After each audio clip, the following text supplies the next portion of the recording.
Okay, welcome everyone to our first Linking and Learning web series. We're welcoming all of our panelists today to have a discussion on tourism foundations. Thank you all for connecting, and thank you all for please keeping yourself on mute throughout the whole meeting. We're already recording the session, so please take note of that.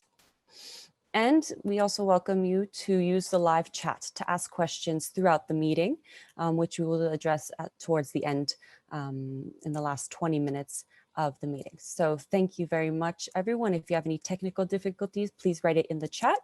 I'll be taking note of those and addressing them one by one. So without further ado, I welcome Nico Visser to take over.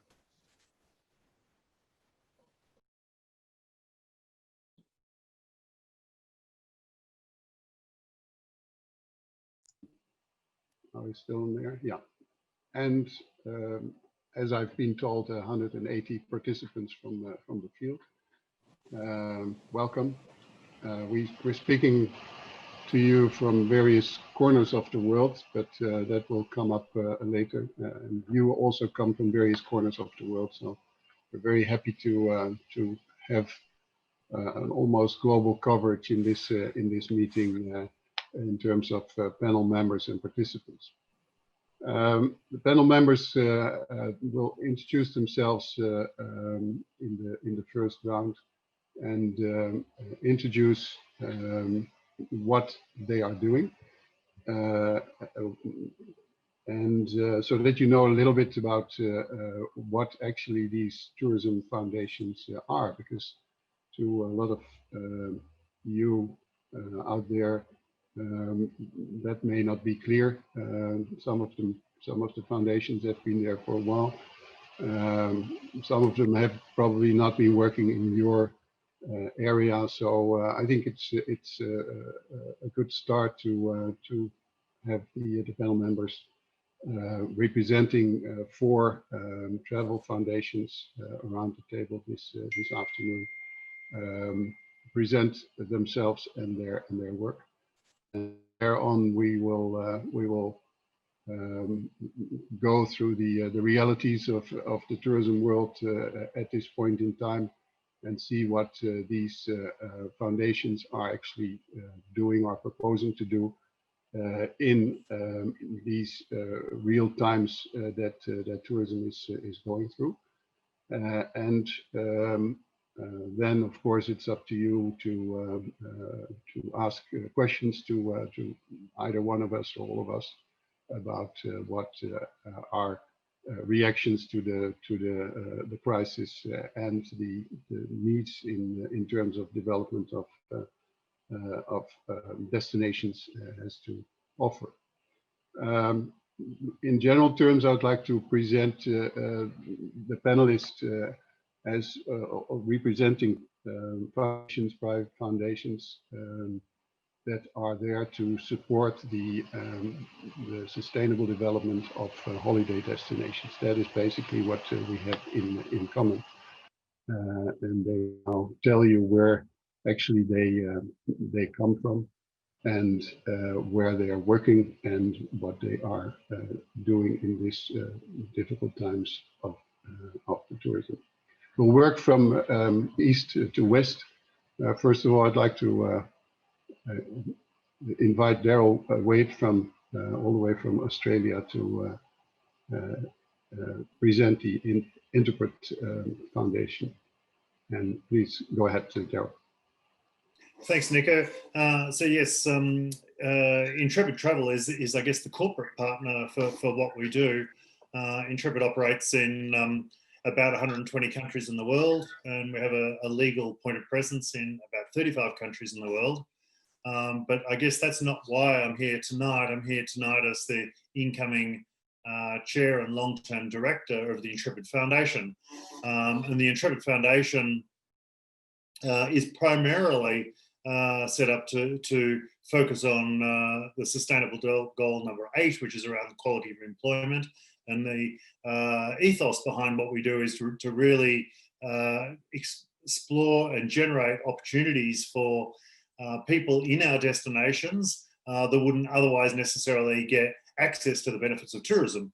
And so hopefully equipping those by way of training or in some other ways to spread the benefits of tourism beyond the more narrow commercial interests that perhaps travel companies have and we're used to. So the Intrepid Foundation, we partner with around 50 organizations around the world in roughly 35 different countries. We distribute around $1 million a year, perhaps a bit more than that, across a variety of courses, but as I say, generally the focus is on SDG 8. Is that enough of an intro for now, Nico? You're muted, so how about I go to Jeremy? Why don't you take us to the next one? Sure, if I can get myself off mute, yeah. Thanks, Darrell. Thanks, Nico, and thanks to TUI Care Foundation for organizing this interesting panel. I'm Jeremey Sampson. I'm the Chief Executive Officer of the Travel Foundation. We are a organization that was founded in 2003 in the UK. And although we maintain really strong links with several UK partners, we're really acting now as an international organization. Our original funding actually came from several of the big players in the UK outbound sector, TUI being one of them, Thomas Cook, Virgin Holidays, Sunville Holidays, with some support as well from the UK government. Although now we are, as I said, more of a global organization, and we have a mix of funding from destination governments, from companies, from development agencies, and we do a sort of a mix of work. Our mission and mandate is focused on helping to ensure that the overall impacts of tourism are better understood, and to ensure that the benefits of tourism are maximized for people and the planet, so local people and for the environments. And we do that in 3 ways, through research. So we have a global a program of research that we develop and distribute. Knowledge, we develop and disseminate knowledge through projects on the ground, do quite a lot of capacity building and training of actors working within destinations. So again, whether that's government, civil society, or private sector. And we have a global program of thought leadership, advocacy, and network building, which is typically supported by general funds through partnerships with companies and other actors interested in supporting that global program of work. I think I'll stop there and look forward to the rest of the discussion. Thank you. Let's move to Joost, the TUI Care Foundation. Hi, everyone. Really happy to see so many participants here today. Joost representing TUI Care Foundation, and the TUI Care Foundation is the foundation belonging or founded by TUI Group. It's an independent entity based in the Netherlands, in the heart of the Netherlands, in The Hague. And we have been investing and supporting partnerships in the field of education, environmental protection, wildlife conservation, and economic development in destinations ever since 2016.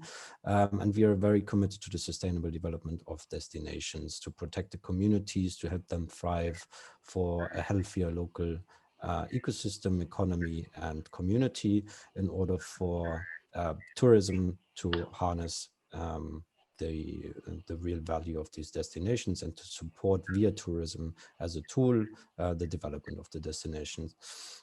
We are basically a core team spread across Europe.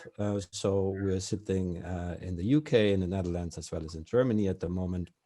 And we're working together with partner organizations in destinations, mostly in the Caribbean, North Africa, Southern Europe, and Southeast Asia, Sub-Saharan Africa, via partnerships with really big international organizations, international NGOs, such as Plan International, or UN agencies such as UNICEF, as well as small social enterprises and local charities in destinations.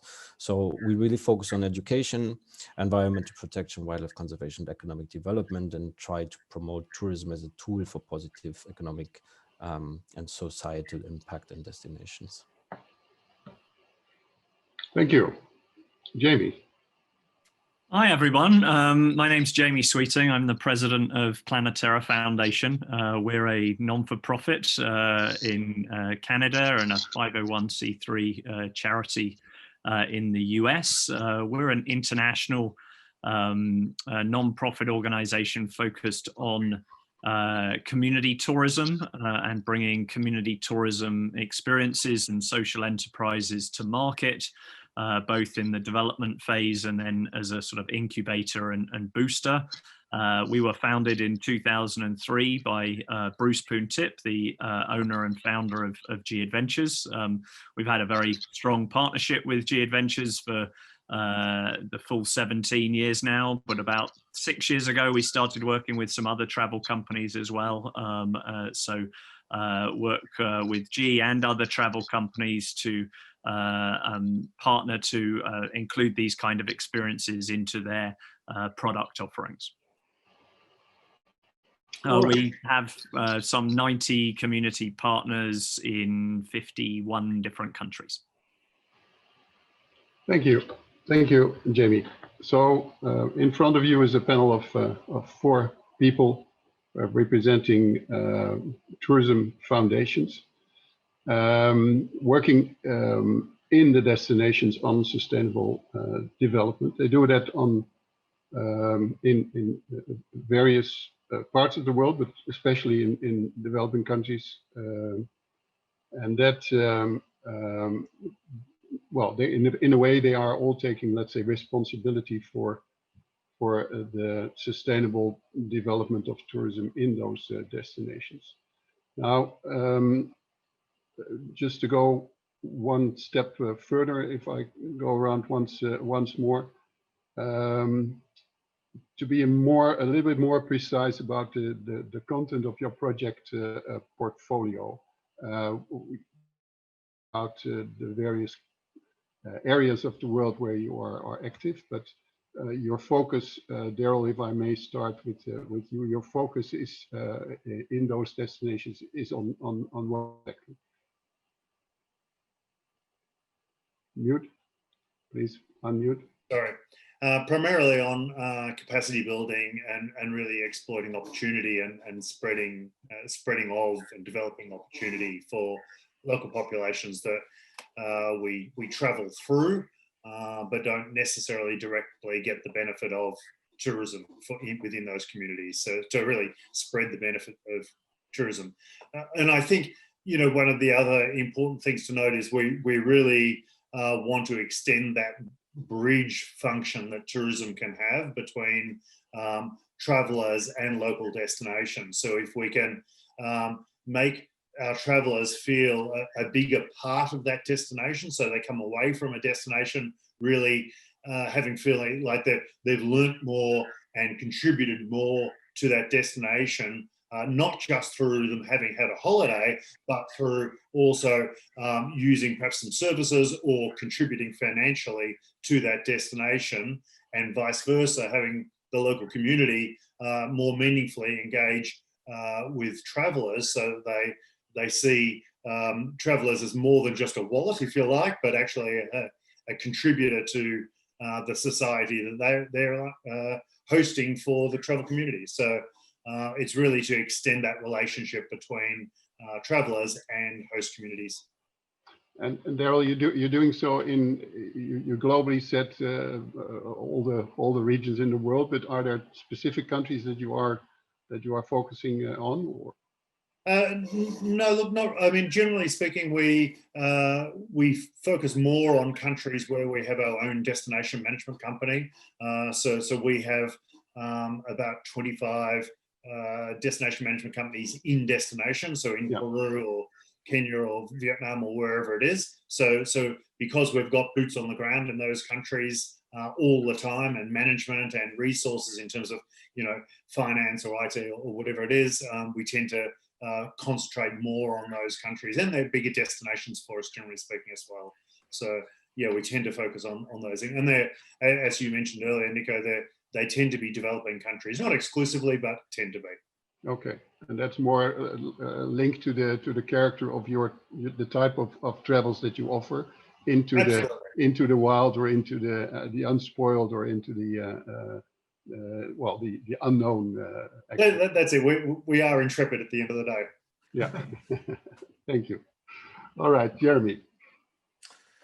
Yeah, so I guess at the center of our work, we are advocating for essentially a new model of tourism that really puts community needs at the heart of decision-making, planning, and development. And when I say community needs, I really mean a couple of things. Number one, that resident life is really improved, and that residents are actually have a seat at the table in how tourism is planned and developed in their communities.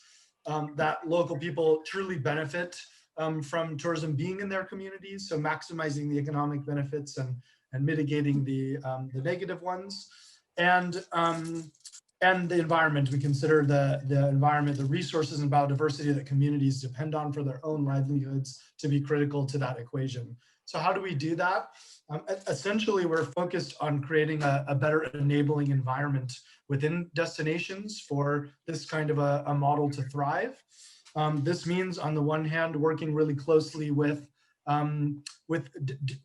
governments and civil society to increase the capacity, governance, understanding of of impacts, and way that data is utilized to make decisions. And then on the other hand, doing quite a lot of work with the value chain, particularly helping local people to tap into to the tourism supply chain, and helping overall to strengthen the supply chain and to help it adapt and diversify according to the needs of the markets. There's still quite a lot of work to do, I think, in many destinations to create a supply chain that can deliver on the expectations of the market. And many of our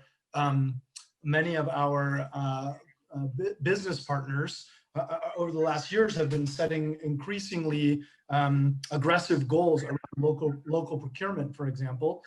So we're really working across that chain to ensure that not only are those internal barriers to local procurement reduced, but that communities are able to strengthen their capabilities in order to deliver on the expectations and provide a much stronger supply chain.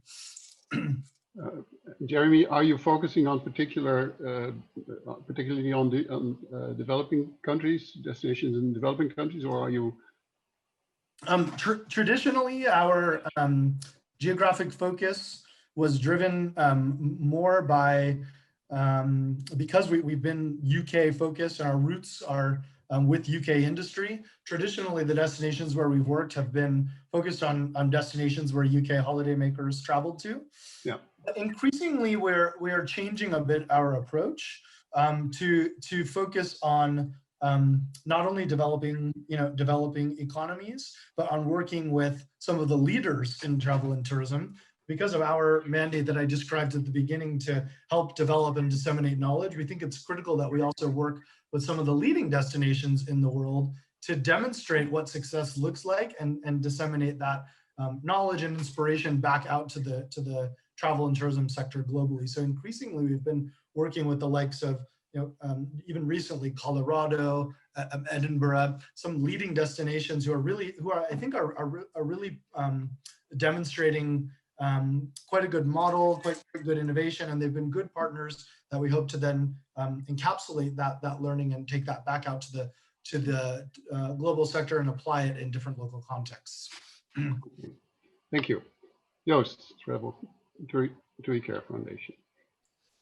Yeah, well, it's I think what we do, to go a little bit more into detail, you need to kind of divide between pre-COVID and now during COVID times, since we changed the way we operate, or the heart of our programming has basically seen quite an extension now due to the need for a COVID response. But traditionally, we are setting up partnerships together with non-profit or social enterprises in destinations, focusing on also those destinations where TUI as a corporate has a strong footprint, because we can tap into the infrastructure of the company. We can bring, for instance, steer the clients to certain social enterprises that we partner and fund with in destinations, so they have more guests and therefore more impact. But usually what we do is allowing for organizations to apply and to develop proposals and submit them to us, for us then to review and strategize with them what the impact is, factoring in lessons learned from other projects. So for instance, with the Travel Foundation, we work together in Jamaica or in Turkey to strengthen the resilience of communities and tap more into the tourism business opportunities of the international market. And that is the kind of model we follow. We try to establish partnerships with local or international organizations in order to deliver value on the ground, to help not only the communities, but specifically youth and women and marginalized parts of the communities, to really harness more of the benefits that tourism can provide. So that is the one part where we really were strongly traditionally in the popular travel destinations like Southern Europe, Northern Africa, Caribbean, Southeast Asia. But now, when the crisis hit, we also turned more into emergency response and allowed social enterprises and charities to apply for funding in order to support the corona response locally. Okay, So Joost, let's keep that for the next round to see what foundations have done since the beginning of the crisis. So that we. okay. Jeremey, please go ahead. Yeah, Nico, I think, as I said before, we're very, very focused on community tourism and bringing community tourism experiences to market, helping them develop their products. I think what has really shifted for us this year is we'd always measured the impact of our worth and our work about changing people's lives and how we were meaningfully improving the quality of life of local people in destinations, not just in the developing world, but we have projects in Canada, in the United States, in Europe. But very focused on marginalized communities, disadvantaged youth, a lot of women's projects, and really.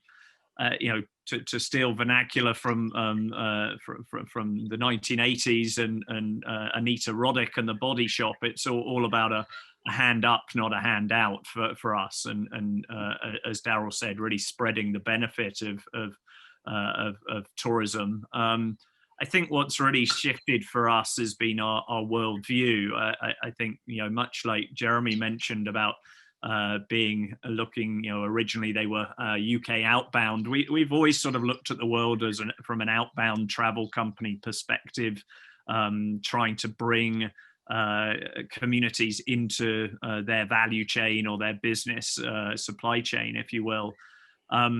What's changed for us this year is we're very much looking at the world from those communities up and out, and so it's really flipped it on its head, which has been somewhat overwhelming in terms of the needs of those communities, sometimes very direct needs of food and medicine just to survive the global shutdown on travel.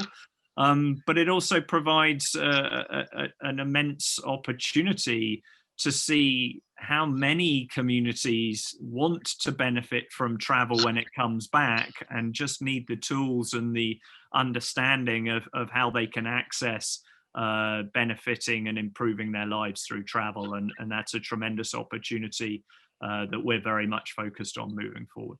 Yeah, okay. Thank you for bringing us to the present. Joost already started doing that, but I just wanted to finish off the round. So what you're actually saying is that you've changed since the outbreak of the corona crisis to another way of dealing with your partners. Can you speak a little bit more about that and what are your financial possibilities to do so? Because those are limited, I suppose, as well. Huh? Yes, I mean, so we initially focused on that emergency response campaign, and went out to the general public, and through our travel companies to their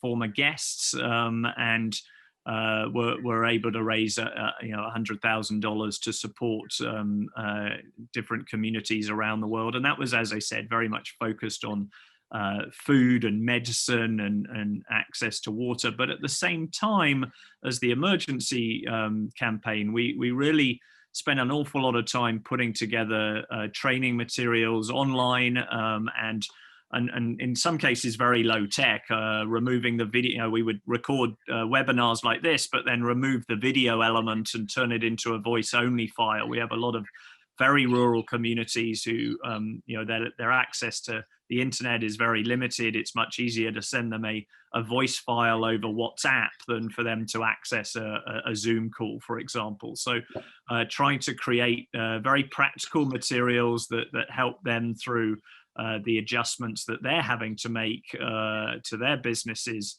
with the global lockdown. Okay, thank you.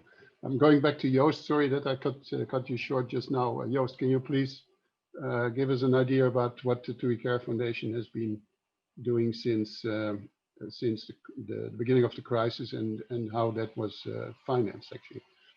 Yeah, thanks, Nico.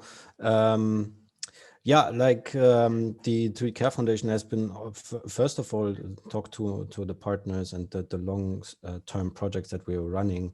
Usually the projects that we run, they last 2 to 3 years. So the crisis hit most of them very, very hard. And they had to pivot, like they say. They had to change the way they operate. They had to really factor in the current situation, meaning in many instances they came to a standstill. In many instances it was paused and redesigned to include much more of the virtual ways, to include much more of virtual meetings. And then the question I found that a really interesting point: how do you actually reach those that can only usually be reached by through physical means, now on a virtual way, when they not all have the same access. But that's one point. We changed the current design of the running long-term projects. On top of that, we established a Corona Relief Fund to enable charities and social enterprises in destinations to afford, in order to get some small-scale funding to either maintain their staff and operations throughout the crisis, or actually actively respond to it. So we really tried to divide it into different target groups here. One is really the social enterprise that can now no longer operate due to the absence of clients, but we want to maintain the local ecosystem of social enterprises by allowing them to get access to some version of bridge funding, so they do not go bankrupt. On the other hand, we really wanted to support the basic needs of the communities that so much and so heavily rely on tourism, by allowing charities to respond with food security measures, health awareness, the basic emergency response through distributing masks and sanitizers, and raise awareness in destinations for the threat that we are under at the moment. Plus supporting, for instance, charities that homeschool kids during these times that can no longer go to school and therefore potentially are left behind because they have no access to education at this point in time. So this was one. The second thing, the Corona Relief Fund, and then we had the chance to actually partner up with the German-based NGO that's called NPACT to secure a government grant issued by the Federal Ministry of Economic Cooperation and Development in Germany, the Development Ministry. And we partnered with them in order to allow innovative young businesses in 4 destinations in 4 countries, namely Mexico, Jordan, Indonesia, and Kenya, to apply for a support scheme in which we would support them with financial support for 6 months, as well as access to expert workshops and the mentoring scheme that is organized by with the corporate side of TUI. So we would then allow these businesses to connect to mentors that work with the TUI group, to basically, build a community through during these difficult times, and allow access to information, how the group and these different experts, whether that's finance or business developer or user experience designer, how they can possibly help these participants and businesses to navigate through the crisis. So therefore, we are very grateful that the ministry here in Germany allowed that to happen to these funds, in order to also strengthen the destinations. Really, this is during these times, also with the industry in mind, thinking that the destinations obviously need to be protected, and they need to be supported, while the industry in, let's say, the US or in Europe is struggling for survival as well. Obviously, the destinations are so too, and our mandate is to focus and support the destinations, which we do through these 3 measures and means. Good, thank you very much. Jeremy.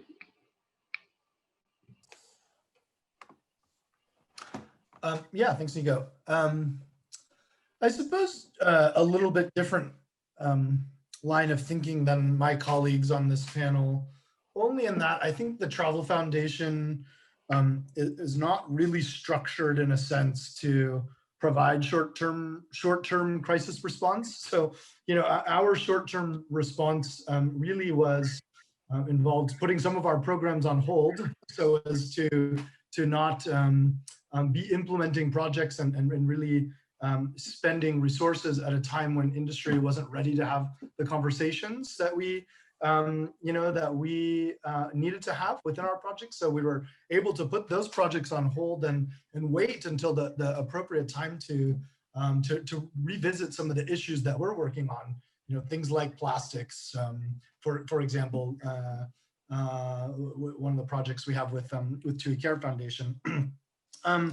And at the same time, we had some challenges of our own, because as I shared in the beginning, we are supported by industry, and in a really tough time for our industry partners. We had to put some of our efforts on hold as well, and start to think about the long run. What I said at the beginning with regards to our mandate and our mission, we're focused on building the enabling environment.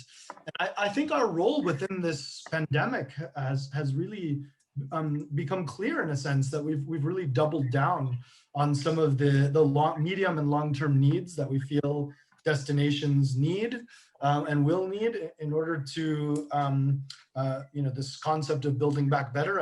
I don't believe in empty platitudes, but we need to really think, well, okay, what are the measures and tools and knowledge that will be needed for destinations to thrive in the long run and to build more resilience. So in a sense, we've really continued to focus on building a program that will tackle some of these root issues beneath the surface, and address some of these medium and longer term vulnerabilities, while some of my other colleagues on the panel quite rightly have responded directly with communities to help support their short-term needs. So I think it's great, in a sense, that we have this balance. Yeah.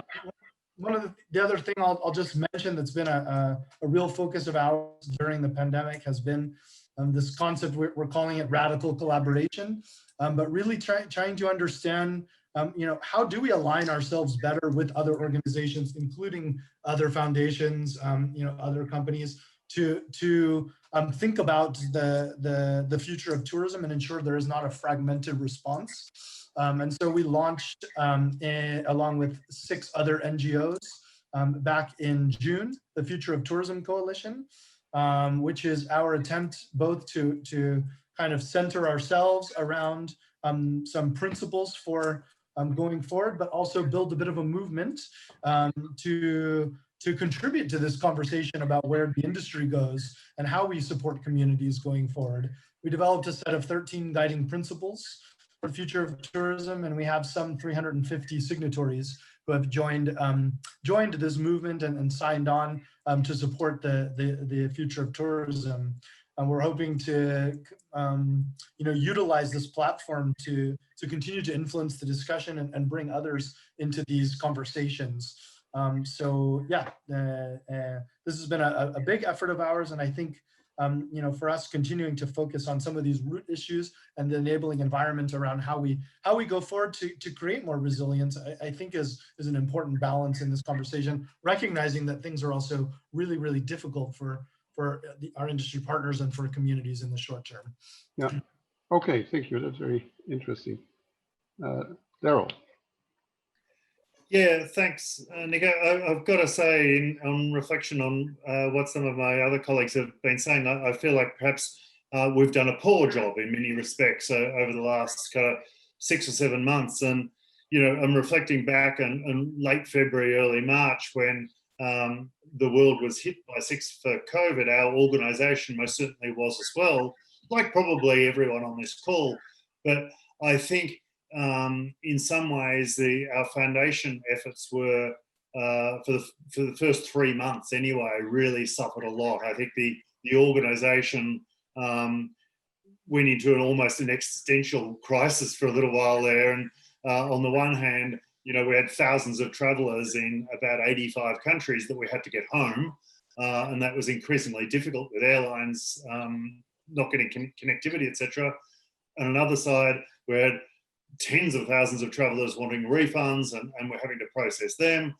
And then we also had, a couple of thousand staff in different countries, in 40 odd countries, and we couldn't give them income that we were used to, and we had to work through whatever levels of support we could provide our own staff. And so I think the consequences for that probably didn't support our foundation partners as well as we should have early on. And that's just a bit of a mea culpa there. About 3 months ago, though, we changed our focus a little bit and we grouped a little bit and said, okay, well, even though we have no travellers, and so we got no source of income from them, and our business has stopped travelling, so there's limited capacity to continue to fund from the business itself. We did start to work with individual partners in destination, and we started to do some significant fundraising through specific projects. And so one in particular, an organisation in Vietnam that we've worked with for many, many years, we usually do an annual marathon walk with them. And this year we decided to open it up and do a virtual walk. And we had travellers or people from lots of countries around the world going off and walking either 21 kilometres or 42 kilometres. And we ended up raising well north of $100,000, whereas usually we only raised, about half of that amount. So, that was an interesting lesson to us. And as off the back of that, we've decided to work more one-on-one with organisations to just say, okay, look, you work with your database, we'll work with ours.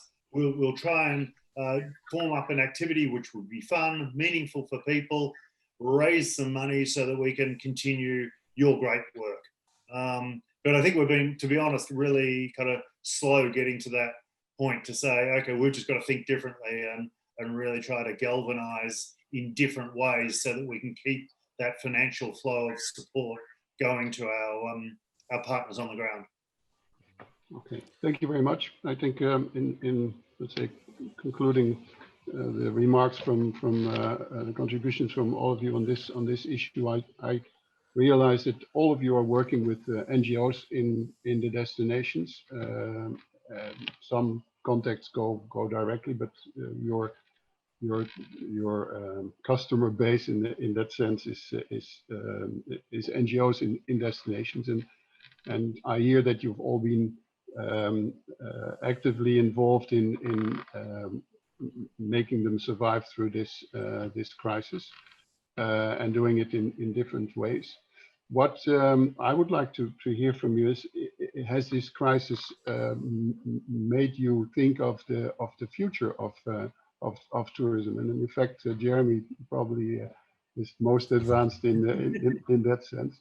And if so, what changes do you propose in the actual structures or in the actual ways of dealing to first of all come out of this crisis alive, but also probably changing the the volumes or the type or the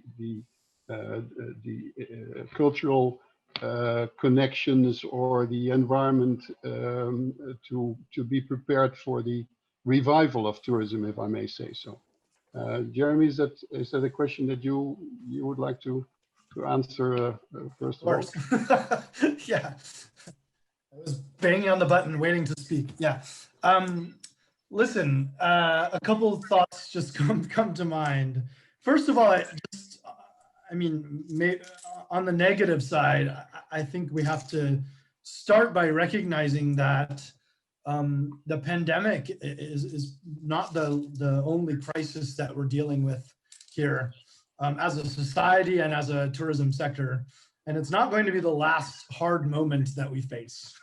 I mean, we have climate change as the existential crisis on top of this, and you know, I just think that there are other things that you look in the mirror as a sector, and then you sort of reflect on everything that's happening around the world now, the climate crisis, the clear inequities in our economic systems, the need for more diversity and inclusion, the questions around quality of life. And I think as a tourism sector, we have to really look in the mirror and say, you know, is tourism a force for good? Can it be? Because I actually believe that it can be, but in order to do so, we need to be we need to be a lot more transparent about understanding our contribution to these issues. And we need to have some innovation here, and we need to have much more collaboration among not just us at this meeting or in this room, but the rest of the industry to say we're going to tackle these issues and demonstrate the positive contributions that tourism can play toward the sustainable development goals and toward these meta issues. So for me, I think we need to reframe success. And this is why I say all the time, let's advocate for communities at the center, but this means new indicators of how we understand whether tourism is successful or not. And it needs to be, from my opinion, beyond growth. We need to demonstrate real contribution to environmental protection, to community livelihoods, to well-being, et cetera. And I don't think we've, certainly from a data perspective, we're not there, but even from a sort of innovation and alignment perspective, I think we have quite a bit of work to do to ensure that the sector is to come up with the solutions that will demonstrate progress toward these big issues. Good. Well, thank you very much, Joost. If I would ask that same question to you, what is the TUI Care Foundation making of this? Yeah, I mean, one thing that we do realize is that we as TUI Care Foundation, to maintain the funding and to maintain the programs that we're currently running, we need to also think about our funding. We need to diversify our funding income in order to maintain the support that we give to the communities and the destinations, because we as a foundation are largely benefiting and living off the donations of clients. Of the business side, and right now following a strategy of also governments and talking to governments and institutional donors in order to mobilize funds to maintain and scale up the work that we're doing. So this is one major conclusion, and another one is really this: what we are right now doing. Right, traditionally we were engaging with partners and setting up the partnerships to deliver programs and destinations, but the moment of reflection and the moment of having that time to really sit back and say, hey, who else is out there? What are they doing? Where do they stand? What's their opinion on the current state of affairs? And how can we actually discuss and develop joint positions in order to create even more value and learn from each other's evidence base, learn from the experience, and bring on these different mindsets. That's what Jeremy is talking about, radical collaboration, but generally having an open mindset is, I think, something that we are embracing more and more. Veronica, another question, please. Yeah. So there are a few questions about these communities that normally welcome tourists and that are heavily reliant on tourism. So the questions is whether tourism foundations can be doing more, and what kind of things could they be doing to address that, to support these communities, especially during moments of crisis. Darrell, I would say question for you. Yeah, look, it's a major issue, Veronica. I mean, globally, the travel and tourism industry accounts for around 294 million jobs, which is about 1 in 10 jobs globally. And at the moment, the WTTC is estimating that about 100 million of those jobs are at risk and may not come back again. So just to put it in context, we are talking about huge numbers of the impact of COVID. And, I think the unfortunate reality is that most of the foundations on this call, indeed any foundation that works in the kind of vague travel space, hasn't really got capacity to do much in terms of alleviating that core problem. Arguably, what we're better to do is to talk to what Jeremy and Jamie are kind of talking about, and that is kind of develop best practice to share with those destination communities where we can, because at the moment realistically there's nothing we can do about getting travellers back into destination. That's kind of beyond the remit of any of us, and to a certain extent that's just going to take time. But what we can do is share best practice and develop skill sets with organisations to hopefully build a level of resilience and capacity in those organisations. And whether that will lead to direct positive income outcomes in the short term, probably not, but hopefully in the medium to longer term, it will better equip them. Jeremy?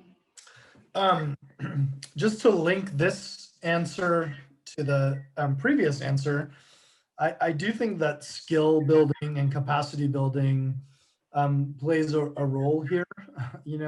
I agree with Darrell. First of all, I mean, I think the immediate response and some of those really difficult situations are probably beyond our capacity. But I think that, if we're going to really address all of the stuff that I put out there a few minutes ago, this will require really generational change when it comes to the skills that exist within communities. And when I say communities, I mean small businesses, but I also mean within government. I mean, the entire value chain really needs, I think, evolved skill sets to be able to adapt to tourism's various vulnerabilities. And I take something that's come up quite a lot during the pandemic has been this pivot that many destinations and businesses have tried to tackle, which is developing very rapidly a domestic tourism strategy. It's a good idea. It makes a lot of sense, but you have to step back and look at some of these places and say, do the skills exist? Does the business model exist? How can an effective domestic tourism strategy actually be a response? And if it's not done in a way that's sustainable, provides a genuine revenue opportunities, actually creates a good experience for travelers, then it may not be a great solution. So this is I think an example here of where if we invest in skill building and we really help communities to have this kind of adaptability, they would also be more capable potentially of making this kind of a shift. But that's not something you can do overnight. So I think this really has to be an investment in these communities to be able to make these kind of adaptations.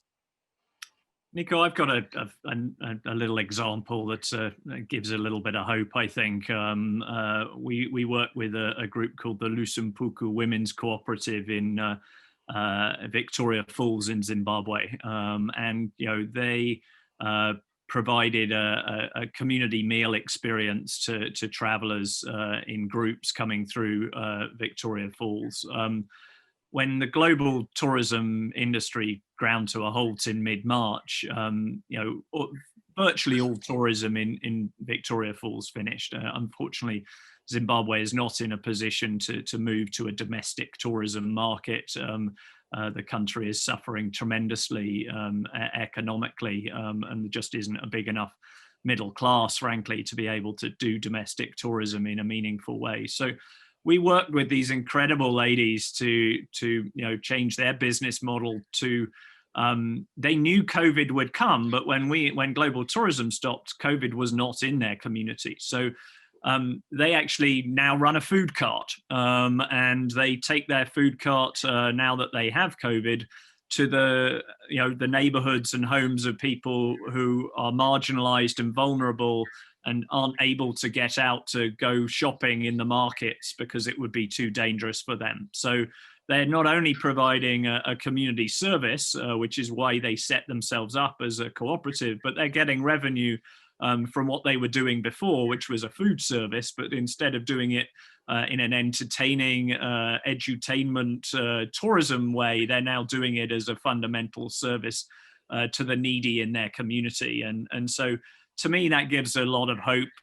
Again, it was skills training, a lot of ideation and thought from our community development specialists to help them take the knowledge and experiences they had and redeploy it in a different way. As Darrell says, we can't, we're not God. We can't, turn the magic spigot and have global tourism back to the levels it was before. But we can help these communities retool for the here and now. And I think, as Jeremey said, the backdrop of climate change is ever present. And what this has really taught us is the need for resiliency, diversification. Those communities of ours that are still thriving are the ones that had still had farming, still did aquaculture or fishing, and they hadn't given it all up for tourism. The ones that used to do that, but don't have gardens anymore because they were making so much money from tourists, they've been the ones that have had to struggle and had to try to go back to what they knew before. Thank you. Yeah, maybe one brief addition to that is also that I believe that these destinations and especially the marginalized communities, they don't have a strong lobby, as we know. They don't have a strong voice to really raise their concerns, to raise their needs, to raise the terrible situation they find themselves in. As a tourism or as a foundation active in the field of tourism, I think we do have that voice, and we can kind of represent these communities, also talking to government stakeholders, the civil society, and kind of making that case, which is really needed. And I'm very happy that we now have this continuous dialogue with this ministry here and GIZ in Germany to also promote not only the need for a response, but also the relevance of tourism in development cooperation. And I think it's an important conversation to have in order to really highlight the needs there, and for them to realize that tourism is a tool for development. They have to put more funding into it, and they have to kind of engage with us to listen to the voice, as we do represent the destinations and the communities in there. And I think so far it's going quite well, but there's a lot more room for donors to recognize tourism and the communities in need in destinations. And I think that would be nice if we could take on this role as foundations to also continuously highlight not only the benefits of the sector itself, the economic benefits, but also the need for response in times of crisis, not only for the industry in the source markets, but even more so or equally so in destinations. Well, thank you very much. That sort of concludes our session. Thank you, panel members in the first place. I think we've shared quite a lot of information with you. This session is recorded, so you can look it back if you need to hear more. And all of the organizations are available for any further questions or suggestions or ideas, I'm sure. So thank you very much, panel members. We've learned that tourism foundations are there, and what they are doing, and what they're doing in terms of crisis, and what their ideas for the future are. And we're counting on you as audience to assist us in that way. Now that you have this knowledge. We have one last request from the organizers, that is to turn on your cameras to make a shot of all the participants and do your hair. Lynn, I see it's okay. You've been visible throughout. So if you could please turn on your cameras to make one screenshot of this beautiful audience. And we're almost there. It's awesome. Veronica, you tell me Faces. when all the. Sure. It seems like people are still turning on their cameras, so wait a little bit longer to get a nice full photo. Good, and well, while we're doing that, I once more thank you for your attention and your active participation in this meeting. I realize that not all your questions have been answered, but we will try. Veronica will do so to see how we can handle that one. And I think we're almost there. Is that correct? Yes, I think that we have a full screen now. I'm missing Sabine Mastwijk, Yes. but okay, so everyone smile, wave. 1, 2, 3, and go. Okay, and with that, I with you hope that we will get through this crisis as soon as let's say the elements allow us, and the medication and our good behavior allows us, that we can put tourism back on the road again, but on an even more sustainable way than it has been done before. And be sure that the tourism foundations around this table are quite prepared to do that in the most sustainable way, so that tourism in the destinations has a future with the people and the environment living in those destinations. And with those final words, I thank you very much for your participation. And sign up for future web series. Yes, thank you, Joost.